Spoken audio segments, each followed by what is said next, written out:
Guys हम बात करने वाले हैं क्लास 8 की मॉडल सेट के बारे में, जो हमारे द्वारा बनाए गए मॉडल सेट आपको प्रोवाइड कराई जा रही है। क्योंकि आपका मॉडल सेट कल तक में अगर आना है तो आएगा, नहीं आएगा तो आपको ऐसे ही तैयारी करना होगा। और इस वीडियो में मैं जो आपको मॉडल सेट देने वाली हूँ अपने तरफ से, आपको क्वेश्चन जो है जितना सिलेबस में रिड्यूस सिलेबस में सारे क्वेश्चन को यहीं पर कवर किया गया है। इसमें टोटल मतलब आपको 20 से भी ज़्यादा क्वेश्चंस मिलेंगे, लेकिन आपको ऑप्शंस में मिलेगा, यानी अथवा करके मिलेगा आपको किस क्वेश्चंस का आंसर देने होंगे। ये आपका मॉडल सेट हमारी तरफ से पहला सेट है और इसी तरह का आपको हर सब्जेक्ट में सेट जो है मिलने वाला है। हर सब्जेक्ट में सेट जो है आपको मिलने ही वाला है इस वीडियो के माध्यम से, इस चैनल के माध्यम से। और आप अगर इस चैनल पर नए हो तो चैनल को सब्सक्राइब करना है, क्योंकि आपके एग्ज़ाम अभी नज़दीक है। अगर आपने इस तरह का क्वेश्चन तैयारी नहीं किया है तो प्लीज़ यहाँ से तैयारी करने शुरू कर दीजिए, क्योंकि आपके एग्ज़ाम में ऐसे ही बिल्कुल क्वेश्चन जो है आने वाला है। यहाँ से आप प्रैक्टिस करेंगे, देखेंगे कि किस तरह के क्वेश्चन जो है आपको पूछा जाता है। कुल मिला के आपको 50 मार्क्स का क्वेश्चन पूछा जाएगा और आपका 2.5 घंटा का टाइम जो है रहेगा। ठीक है, तो यहाँ पर हम पहले आपको पहला ऑप्शन यानी कि पहला क्वेश्चन आपको गद्यांश देखने को मिलेगा, जो 5 क्वेश्चन पूछा जाएगा यहाँ से।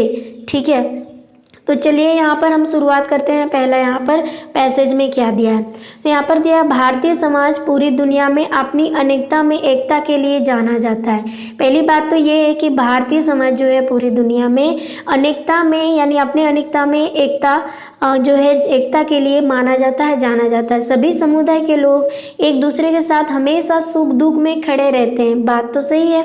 ठीक है, फिर क्या होता है, पर इधर लगातार समुदाय के बीच मतभेद भी बढ़ रहा है। जैसे मतलब दुनिया के लोग जानते हैं भारत के लोग एक दूसरे के साथ सुख दुख में खड़े रहते हैं, लेकिन ऐसा यहाँ पे क्या हो रहा है, इधर लगातार समुदाय के बीच में मतभेद जो है बिल्कुल बढ़ते ही जा रहा है। खान पान के नाम पर घृणा फैलाकर इंसान को इंसान के खिलाफ खड़ा किया जा रहा है। देश के लोग भूखमरी से मर रहे हैं, इसीलिए ज़रूरी है कि समाज के बीच प्रेम के रिश्ते बने रहें। तो यहाँ पर ये जो गद्यांश आपको दिया हुआ है, इस गद्यांश को ध्यानपूर्वक पढ़ने के बाद आपको यहाँ से 5 प्रश्नों के उत्तर देने होंगे। आपको ऐसे ही क्वेश्चन देखने को मिलेगा आपके एग्जाम के मतलब फाइनल एग्जाम टर्म 2 के लिए। तो इसीलिए आपको पहले से ही बताया जाता है कि किस तरह क्वेश्चन आपको पूछा जाएगा। ठीक है, तो यहाँ पर देखिए पहला क्वेश्चन से इस गद्यांश से क्या पूछा है, भारतीय समाज किस प्रकार अनेकता में एकता के लिए जाना जाता है। तो हमने अभी पढ़ा कि भारतीय समाज में सभी समुदाय के लोग हमेशा एक दूसरे के सुख दुख में खड़े रहते हैं, जिससे यह प्रतीत होता है, जिससे यह मालूम होता है कि अनेकता में एकता पाई जाती है। पहला आंसर ये हो गया, जो आपको 1 मार्क्स मिलेगा इसमें, यानी ओनली 1 मार्क्स। ठीक है, आगे है क्वेश्चन, भारतीय समाज में मतभेद बढ़ने का क्या कारण है, किस वजह से मतभेद जो है अनेकता में एकता होने के बावजूद जो आपस में जो है क्या हो रहा है, मतभेद बढ़ रहा है। तो इसका मेन रीज़न ये है कि भारतीय समाज में मतभेद बढ़ने का कारण यह है कि यहाँ धर्म के नाम पर, खान पान के नाम पर घृणा फैला दी जा रही है, मतलब जाती है, जिससे इंसान से इंसान में मतभेद के बीज जो है ये पनपते जा रहे हैं, बीज मतलब पनपते जा रहे हैं। तो कहने का मतलब है भारतीय समाज में इसीलिए पनपता है क्योंकि यहाँ पर धर्म के नाम पर, खान पान के नाम पर घृणा फैला दी जाती है, जो एक इंसान को दूसरे इंसान के बीच में यहाँ पर क्या हो रहा है, मतभेद के बीज जो है बोया जा रहा है। तो यहाँ तक आपको 2 प्रश्न पूछा गया, अब आगे भी आपको 3 प्रश्न पूछा जाएगा इसी पैसेज के माध्यम से। यहाँ पर है उपयुक्त गद्यांश। तो ये गद्यांश क्या है, ना आपका कहानी है, ना आपका लेखक, ना आपका कविता है, ना आपका निबंध है, यानी कि ये क्या है, आपका लेख है। ये क्या इस गद्यांश इस उपयुक्त गद्यांश क्या होना चाहिए, तो यह आंसर हो जाएगा, ये क्या है, एक लेख है, ये आंसर हो जाएगा आपका। ठीक है, आगे है क्वेश्चन 4 नंबर, इसमें बोला भारतीय समाज किस बात के लिए जाना जाता है। तो भारतीय समाज किस बात के लिए जाना जाता है, अनेकता में एकता। उसके बाद सेकेंड ऑप्शन है यहाँ पर सुख दुख। यहाँ पर एक शब्द आया सुख दुख, समासिक शब्द के किस प्रकार का समास है, तो मैं बता दूं यहाँ पर आप इसको ऐसे तोड़ के लिख सकते हैं, सुख और दुख, सुख और दुख ये हमेशा साथ होता है। जैसे हम लोग लिखते हैं दिन और रात, दिन और रात, उसी तरह सुख के साथ क्या होता है, दुख भी होता है। तो ऐसे वाला यानी और वाला जो बीच में आता है, इसको हमेशा द्वंद्व समास के अंदर लिखा जाता है। जैसे दिन रात, ठीक है, दिन रात, या फिर सुबह शाम, सुबह शाम, इस तरह हम लोग लिखते हैं। या फिर भाई बहन, इसके बीच में डैश लगा हुआ रहता है, तो वो और का संकेत बताता है, और ये हमेशा द्वंद्व समास के अंदर आता है। तो गाइज हमने पहले ऑप्शन में यहाँ से यानी पहले पैसेज से हमने 5 क्वेश्चंस का आंसर हमने कर लिया। अब सेकंड में आपको हो सकता है पोएम पूछ लिया जाए, कविता से पूछ लिया जाए, जो आपको यहाँ पर बोला 6 से 10 तक पूछा जाएगा, जो यहाँ पर भी आपको 5 मार्क्स की हासिल होंगे। तो यहाँ पर देखिए क्या बोला है, सुना है कभी रात के सन्नाटे में अंधेरे से मुंह ढांक किस कदर रोती है नदियाँ, यानी मुंह ढक कर किस कदर रोती है नदियाँ, हमने सुना है ऐसी। इस घाट अपने, यानी कि यहाँ पर क्या बोला, इस घाट अपने कपड़े और मवेशियाँ धोते हैं, यानी कि इस घाट में कपड़े और मवेशियाँ वगैरह को धोता है। सोचा है कभी कि उस घाट की पी रहा होगा और कोई प्यासा पानी, यानी उस घाट में पी रहा होगा कोई प्यासा पानी, क्या हमने कभी ऐसा सोचा है? या फिर यहाँ पर, या कोई स्त्री चढ़ रही होगी, या किसी देवता को अर्थ, यानी कि अर्थार्य यहाँ पर इस कविता के माध्यम से, यानी ये बूढ़ी पृथ्वी की दुख का कविता है जो यहाँ से उठा लिया गया है। और यहाँ पर बोला है पहला क्वेश्चन 6 नंबर में आपको बोला है, इस कविता के रचनाकार कौन है, यानी किसने रचना किया है? तो ये किसके द्वारा रचना की गई है? निर्मला पुतुल के द्वारा। तो ये आंसर हो जाएगा। आगे है उपयुक्त अंश, यानी कि ये जो गद्यांश है ये किस पाठ से लिया गया है, यानी ये पद्यांश है ये किस पाठ से लिया गया है? तो ये पृथ्वी का दुख इस पाठ से लिया गया है। आगे 8 नंबर क्वेश्चन से, उपयुक्त गद्यांश में पंक्तियों की समस्या किस ओर संकेत कर रहे हैं, समस्या जो है कि संकेत किस ओर कर रही है? तो यहाँ पर नदी की बात हो रही है, तो ये जल प्रदूषण की ओर संकेत दे रही है, ठीक है, तो जल प्रदूषण हो जाएगा। आगे क्वेश्चन से, रात के सन्नाटे में नदियाँ में कौन रोती है? तो प्रदूषण, मतलब क्यों रोती है रात के सन्नाटे में जो नदी है ये आखिर क्यों रोती है? रोने का क्या रीजन है? क्योंकि प्रदूषण होने के कारण, यानी जल जो है वो प्रदूषण होता है इस वजह से। आगे है यहाँ पर 10 नंबर क्वेश्चन से, आधर्य का क्या अर्थ होता है? तो इसका अर्थ होता है अपन, ठीक है। तो हमने यहाँ से भी 5 क्वेश्चन कर लिया और पहले 5 क्वेश्चन, यानी आपको 2 पार्ट में 10 क्वेश्चन यहीं से हासिल हो जाएगा आपको पैसेज से। तो इस तरह आपको पढ़ना है ध्यानपूर्वक, जो आपका 10 नंबर आराम से आ जाए। उसके बाद आपका सेक्शन सी यानी बी आता है। सेक्शन बी में आपको व्याकरण से पूछा जाएगा, यानी कि आपको ग्रामर से पूछा जाएगा, ठीक है। तो पहला ग्रामर क्या है?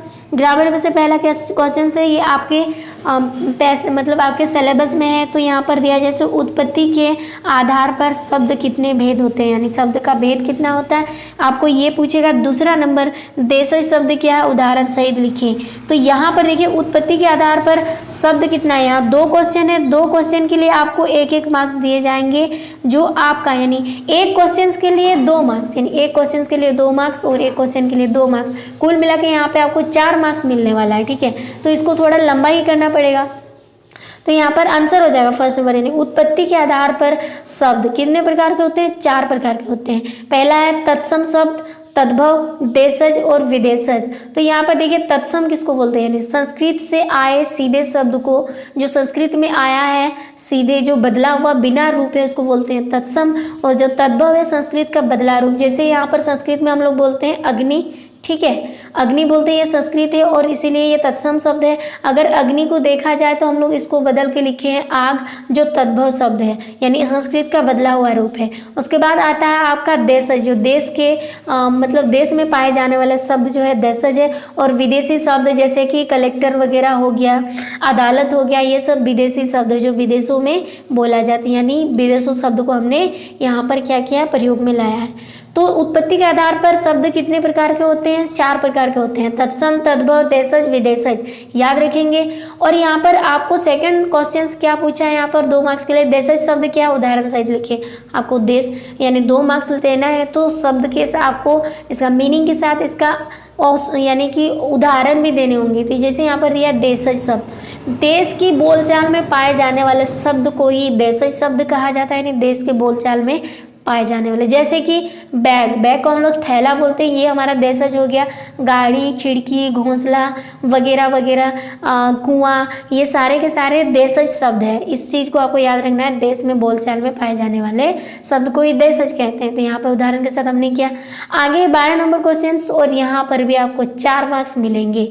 यानी कि यहाँ पर बोला ता प्रत्यय से बने 2 शब्द, 2 नए शब्द लिखे, यानी ता प्रत्यय, प्रत्यय मतलब लास्ट में ता लगाएंगे तो प्रत्यय बन जाएगा। देखिए जन, जन एक शब्द है और इसमें हम ता लगा देंगे तो बन जाएगा जनता। तो ये आंसर हो गया पहला, क्योंकि आपको 1 मार्क्स मिल गया। दूसरी ता में जैसे महान होता है एक महान, अगर इसमें ता मिला देंगे तो नया शब्द बन जाएगा महानता। महानता जो आपका भाववाचक संज्ञा है, तो यहाँ पर आपका हो जाएगा महानता और जनता। ये ता प्रत्यय से 2 शब्द बना और यहाँ से 2 मार्क्स आपको मिल जाएगा। ऐसे ही आपको पूछा जाएगा एग्जाम में, ठीक है। उसके बाद 13 नंबर आपको समास से पूछा जाएगा। जैसे यहाँ पर दिया नीला कमल का समास विग्रह कर समासिक शब्द लिखिए। समास को विग्रह करना है, फिर वो कौन सा समास के अंदर आता है। देखिए नील कमल, नील कमल को विग्रह करेंगे नीला कमल। देखिए यहाँ पर कमल की विशेषता बताता है, कमल की क्या बताता है, विशेषता बताता है। कमल कैसा है, नीला है। जब किसी भी शब्द का अगर विशेषता बताया जाता है तो वो कर्मधारय समास के अंदर आता है। तो जैसे नीला है कमल, पीला है अंबर, जिस पीला है अंबर, या नेत्र है 3 जिसके, ये सब आपका कर्मधारय समास के अंदर आता है। तो यहाँ तक हमने 13 नंबर का क्वेश्चन कर लिए, जो आपको 2 मार्क्स का पूछा जाएगा। यहाँ से 2, यहाँ से 2, कुल मिला के 4 और आगे 4, 8 हो गया और आगे 10, यानी कि 18 नंबर यहीं से मिल गया। आगे यहाँ पर हमें क्या बोला है कि दिए गए, यहाँ पर हमें क्या दिया, दिए गए शब्दों का संधि विच्छेद करें, यानी हमें इस ये जो दिया हुआ शब्द को हमें संधि विच्छेद करना है। जैसे विद्यालय, विद्यालय का संधि विच्छेद क्या होता है, विद्या जोड़ आलय, विद्यालय हो जाएगा। उसी तरह रविंद्र, रविंद्र का संधि विच्छेद क्या हो जाएगा, रवि जोड़ इंद्र। इस तरह करके आपको यहाँ पर क्या करना है, मतलब क्वेश्चंस का आंसर देने होंगे। उसके बाद आता है आपका खंड ग, यानी कि सेक्शन सी, और यहाँ से आपको पाठ्य पुस्तक यानी कि आपके टेक्स्ट बुक से पूछा जाएगा। और यहाँ पर आपको पूछा जाएगा प्रत्येक का, जैसे यहाँ पर 15 नंबर क्वेश्चंस क्या बोला, निम्नलिखित में से किन्हीं 5 प्रश्नों के उत्तर दें। 5 प्रश्नों का उत्तर देना है। यहाँ 5 से ज़्यादा ही क्वेश्चन होगा, लेकिन आपके आधार पर डिपेंड करता है आप किस क्वेश्चन का आंसर करने वाले हो। और प्रत्येक आंसर के लिए आपको 1 मार्क्स दिए जाएंगे, यानी 5 प्रश्नों के 5 उत्तर करेंगे तो 5 मार्क्स मिलेगा। अगर 5 में से 4 करते हो तो 4 मार्क्स मिलेगा, लेकिन आपका सही होना चाहिए, ठीक है। तो चलिए यहाँ पर पहला क्वेश्चन क्या है, अमरूद का फल यानी अमरूद का पहला फल तोड़कर क्यों फेंक दिया गया। ये आपका अमरूद के पेड़ यानी पार्ट 8 से लिया गया है आपके हिंदी, क्योंकि ये आपका रेडियो सिलेबस के आधार पर टर्म 2 के दृष्टि से दिया जा रहा है, ठीक है। तो यहाँ पर देखिए, अब अमरूद का पहला फल इसीलिए मतलब फेंक दिया गया तोड़ के, कारण ये था, घोष बाबू की माली ने माँ से बताया, यानी क्या बताया था कि पहली फसल के फल को अगर तोड़कर फेंक दिया जाता है तो दूसरी बार फल जो है खूब अच्छे आते हैं और ज़्यादा होंगे और स्वस्थ भी होंगे। और इसी प्रत्याशी यानी कि इसी के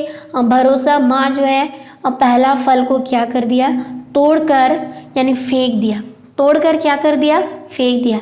तो यहाँ पे हमें समझ में आ गया अमरूद का पहला फल को तोड़ के फेंक क्यों दिया, क्योंकि मम्मी को घोष बाबू की माली ने बताया था अगर किसी भी फसल का पहला फल को तोड़कर फेंका जाता है तो अच्छे फल होंगे और काफ़ी ज़्यादा होंगे। तो यही उनकी लेखक की मम्मी ने भी कर दी।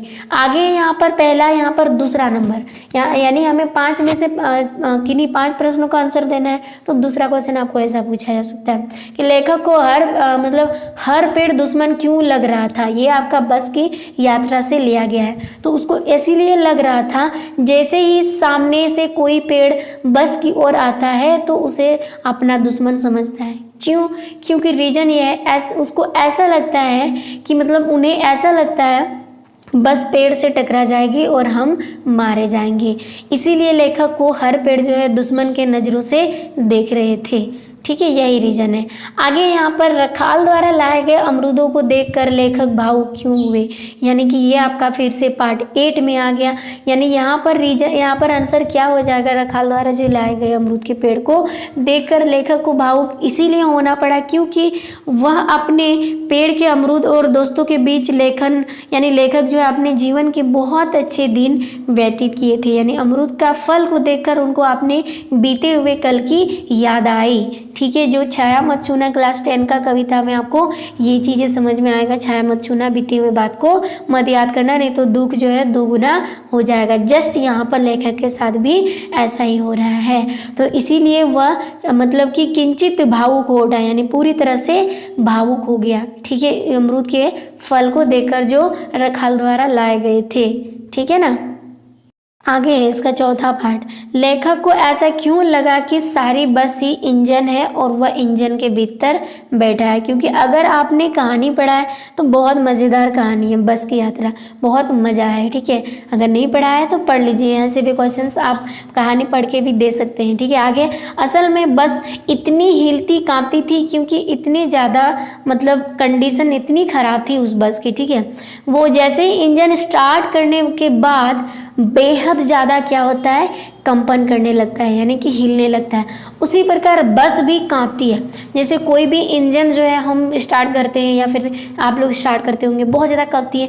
जस्ट लाइक ऐसे ही यहाँ पे बस भी कांपने लगती है। इसीलिए लेखक को लगा कि ये सारे बस इंजन है, बस नहीं है, क्या है, इंजन है। और हम मतलब कि यहाँ पर इंजन हो गई है और बस में ना बैठकर हम लोग इंजन के भीतर बैठे हैं, ऐसा लेखक को लग रहा है। ठीक है, यहाँ तक आपको कहानी समझ में आ गई, क्वेश्चन समझ में आ गई। अब 5 नंबर क्वेश्चन से, छोटा नागपुर को स्वर्ग का टुकड़ा कहा जाता है, क्यों, तो यहाँ पर समझ लीजिए। छोटा नागपुर में मतलब कि ज़मीन में हरियाली और आकाश में नीलिमा पाई जाती है और पग पग पर पहाड़ है, यानी क्षण क्षण पर आपको पहाड़ देखने को मिलेगा। नदियाँ, हरे भरे मैदान भी मिलते हैं। अतः छोटा नागपुर को स्वर्ग का एक टुकड़ा संज्ञा दिया गया, यानी नाम दिया गया। ठीक है, आपको समझ में आ गया।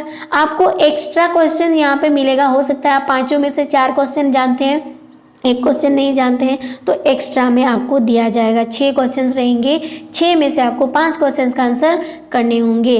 तो देखिए यहाँ पर क्या बोला है, इस छोटे नागपुर में कई सारे दर्शनीय झरने हैं। यहाँ लेखक किन झरनों की बात कर रहे हैं, यहाँ पर बहुत सारे देखने लायक झरना है, लेकिन लेखक ने कुछ झरनों के बारे में ही बात कर रहे हैं। जैसे लेखक जोन्हा जल प्रापत, दसम जल प्रापत या हिरानी जल प्रापत, सीता जल प्रापत तथा अन्य जल प्रापतों की बात कर रहे हैं यहाँ पर। तो यहाँ तक हमने 15 नंबर क्वेश्चन कर लिए हैं। अब हम करने जा रहे हैं 16 नंबर क्वेश्चन की। पहला नंबर क्वेश्चन से गाइस यहाँ पर हमें दिया है, निम्नलिखित प्रश्नों में से किन्हीं 2 प्रश्न का उत्तर देना है, यानी किन्हीं 2 प्रश्नों का उत्तर हमें देने होंगे। तो यहाँ पे कुल मिला के 3 प्रश्न रहेंगे, आपको 3 में से 2 प्रश्न चुन के देने होंगे। तो पहला है, डॉक्टर चंद्रा से पहली बार मिलकर लेखिका ने क्या अनुभव किया।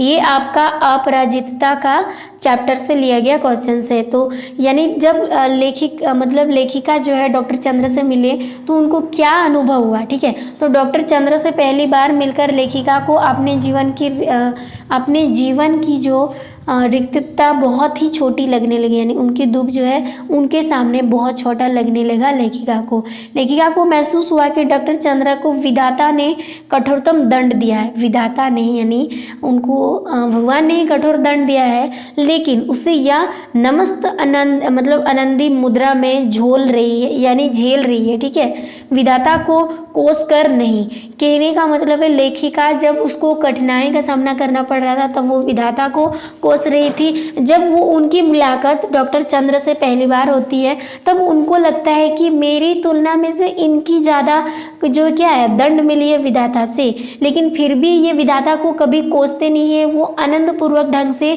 वो क्या करती है, इस दंड को सहती है। तो उसके तुलना में मेरी क्या औकात, यही लेखिका इस पाठ से समझाना चाहती है। ठीक है, आगे क्वेश्चन है यहाँ पर 2 नंबर में आपको क्या पूछा जाएगा, छत्रसाल अपने छोटे यानी जगत राज से क्यों नाराज हुए, यानी क्यों नाराजगी दिखाने लगे। तो रीजन ये था, छत्रसाल अपने बेटे यानी जगत राज से इसीलिए नाराज हुआ क्योंकि उसने सूत्र संकेत के सूचना से यानी सूत्र संकेत के सूचना के अनुसार खजाना खोद निकाला था, जिस वजह से छत्रसाल को अपने बेटे यानी जगत राज के ऊपर बहुत ज़्यादा गुस्सा आ गया। ठीक है। एंड आगे क्वेश्चन है, यहाँ पे आपको 2 करना है लेकिन एक्स्ट्रा आपको दे रहे हैं ताकि आपको सोचने का मौका मिले। अगर आपको वो नहीं आता तो ये आना जरूरी है। ठीक है।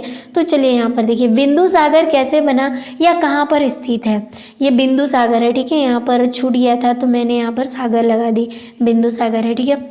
लोगों की मान्यता है कि कोई तालाब अकेला नहीं होता। लोगों की मानना है कि कोई भी तालाब जो है अकेले नहीं होता है।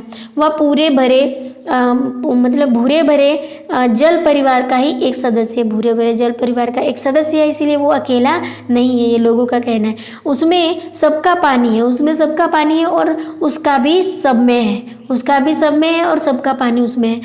ऐसा ही मान्यता रखने वालों ने एक ऐसा तालाब बना दिया, ऐसे मान्यता रखने वालों ने एक ऐसा तालाब बना दिया जिनका नाम बिंदु सागर पड़ा। जिनका नाम क्या है, बिंदु सागर है, जो जगन्नाथपुरी यानी कि जगन्नाथपुरी है। यह जुड़े भारत का प्रतीक माना जाता है। यहाँ से ये जो जुड़े हैं भारत का प्रतीक माना जाता है, जिसे दूर दूर से अलग अलग दिशाओं से पूरे आने वाले भक्त अपने साथ अपने क्षेत्र का थोड़ा सा पानी, अपने जगह का थोड़ा सा पानी लेकर आता है और उस बिंदु सागर में अपरतित करता है, यानी कि मतलब अर्पित करता है, यानी कि छोड़ देता है। कहने का मतलब बिंदु सागर जो है यहाँ पर बताया जा रहा है, तब कभी भी तालाब जो है, लोगों का कहना है कभी भी तालाब अकेला नहीं होता, वो किसी मतलब जल के पूरे का मतलब एक सदस्य होता है। ठीक है। और ऐसे ही एक तालाब को बना दिया गया है, यानी कि जगन्नाथपुरी यानी बिंदु सागर, और ये भारत से जुड़े हुए प्रतीक माना जाता है। और यहाँ से अलग अलग दूर दराज के लोग आते हैं और अपने जगह से कुछ पानी लाकर यहाँ बिंदु सागर में वो जल को अर्पित कर देते हैं। यही कहानी, यानी यही है इस क्वेश्चन का आंसर। अब आगे क्वेश्चन देखते, आगे यहाँ पर 17 नंबर क्वेश्चन किया, भारत ने यानी राम ने भरत को भेंट किया तो भरत ने उसे किस प्रकार स्वीकार किया, यानी जो उनको दिया वो किस प्रकार स्वीकार किया, यानी उन्होंने किस प्रकार स्वीकार किया। ठीक है। तो पहले समझ लीजिए, राम ने भरत को अपनी चरण पदुका अर्थात, यानी चरण पदुका किसको बोलते हैं, आपने देखे होंगे रामायण में। ठीक है। चरण पदुका जो मतलब उसको खड़ाऊँ भी कहा जाता है, यानी राम ने भरत को अपनी चरण पदुका अर्थात खड़ाऊँ भेंट में दे दी।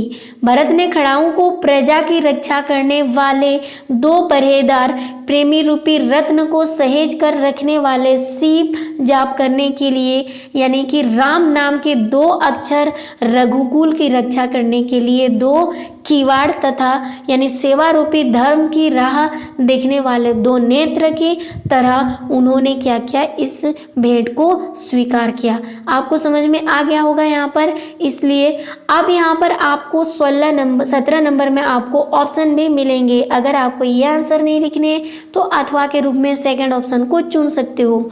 यहाँ पर क्या है सेकंड क्वेश्चन, राम ने भरत को क्या क्या करने की सलाह दी थी, यानी सलाह दिए थे। तो आंसर हो जाएगा, राम ने भरत को सलाह दी है कि जब तक हमारे गुरु मुनि और राजा जनक हमारे साथ हैं तब तक चिंता करने की आवश्यकता नहीं है, वे ही रक्षा करेंगे हमारे। ठीक है। बड़ों की आज्ञा का पालन करते रहने से पतन नहीं होता, यानी खत्म नहीं होता। गुरुजनों की आज्ञा के अनुसार ही राजधर्म का पालन करना चाहिए। ये सब उन्होंने सलाह दिया अपने भाई को यानी भरत को। ठीक है। तो यहाँ तक हमने 17 क्वेश्चंस कर लिए हैं। अब आगे क्वेश्चंस क्या होगा इसको देखना जरूरी है। का आता है खंड घ, यानी कि लेखन, जिसको सेक्शन आप डी भी कहेंगे। तो यहाँ से आपको लेखन आएगा। लेखन में से जैसे कि बात करते हैं 5 मार्क्स के रहेंगे, 100 से 130 शब्द के बीच में आपको लिखना है। लेखन में जैसे कि आपका हो गया निबंध लेखन हो गया, आपका पत्र लेखन हो गया, यहाँ पर आता है सेक्शन डी में। ठीक है। और आपको 5 मार्क्स का पूछा जाएगा। तो गाइज यहाँ पर जैसे 18 नंबर क्वेश्चन से निम्नलिखित में से किसी एक पर यानी 100 से 130 के शब्दों में निबंध लिखिए किसी एक पर। जैसे अनुशासन का महत्व, आपको अगर इसमें इंटरेस्ट है तो आप इसका लिख सकते हो, या इसको नहीं तो आप समाचार पत्र के संबंध में लिख सकते हो। अगर ये भी नहीं है तो आपको प्रदूषण कारण और निवारण लिखना है। इन तीनों में से कोई एक को चुनना है और लिखना है इसका पूरा डिटेल, तभी आपको 5 मार्क्स यहाँ से मिलने वाला है। अगर आप जो है इसका वीडियो भी पाना चाहते हो कमेंट सेक्शन में ज़रूर बताइए, और लाइक शेयर करना गाइज ना भूलिए, क्योंकि इसमें बहुत ज़्यादा मेहनत लगती है गाइज। पूरा रात भर जग के लिखना पड़ता है, ये सब क्वेश्चन आपके लिए मेहनत करना पड़ रहा है, तो आप क्यों नहीं मेहनत करेंगी। ज़रा एक लाइक तो करिए। अगर पीडीएफ चाहिए तो टेलीग्राम का लिंक दे दूँगी, वहाँ से पीडीएफ ले लीजिएगा, ठीक है। आगे यहाँ पर आपको पत्र लेखन दिया हुआ रहेगा, ठीक है, 19 नंबर में, ठीक है ना, पत्र लेखन। तो प्रधान अध्यापक को 7 दिनों की छुट्टी या 2 दिनों की छुट्टी, 3 दिनों की छुट्टी लगा, ऐसे ही क्वेश्चन लिखेंगे, बस डेट आपका चेंज हो जाएगा, ठीक है। अगर नहीं आता है इसका लिखना तो मैं भी इसको मतलब इस पर भी वीडियो आपको बना दूंगी, लेकिन आपको कॉमेंट सेक्शन में बताना ज़रूरी है, ठीक है।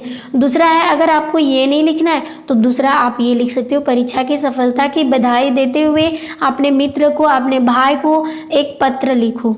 ये करना है, क्योंकि यहाँ से भी आपको 5 मार्क्स का पूछा जाएगा। तो गाइज आपको समझ में आ गया होगा, बिल्कुल ऐसे ही आपका मॉडल जो है क्वेश्चन पूछा जाएगा, तो आपको शायद समझ में आ गया होगा। Thank you guys. अगर वीडियो अच्छी लगे तो लाइक शेयर और सब्सक्राइब जरूर करना, क्योंकि यही इसी तरह का चैनल मतलब इस चैनल पर आपको एग्जाम के लिए तैयारी कराई जाएगी।